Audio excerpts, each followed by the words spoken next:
Welcome back to Alma's Musings. I'm Kathy, and this is the place where I share a little wisdom from the other side of the empty nest. Here I talk about faith, simplicity, and what it means to live intentionally in our senior years.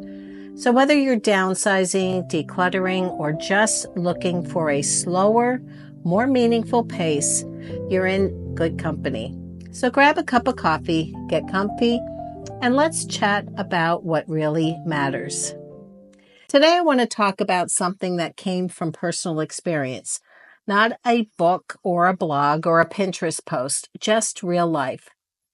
Although I will say some of the things I've learned along the way have popped up in those places too. Funny how that works. So here's the deal.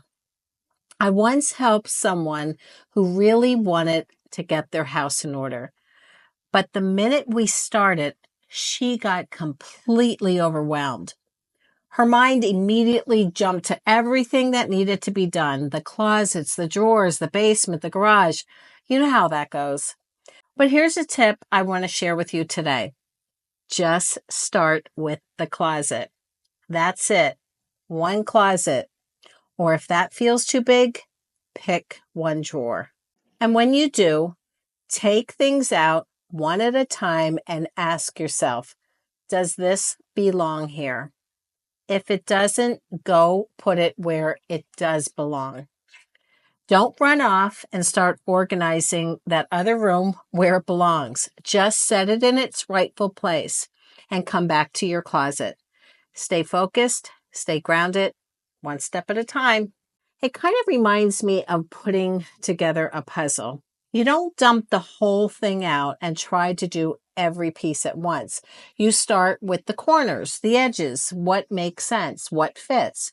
And that goes with decluttering. What belongs in the closet stays.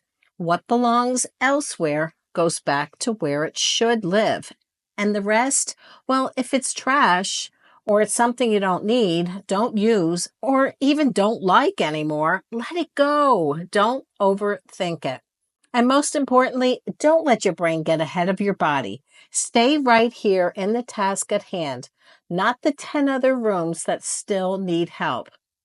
So that's your little nudge for today. Start small, start simple, just start. As always, have a wonderful day and God bless you.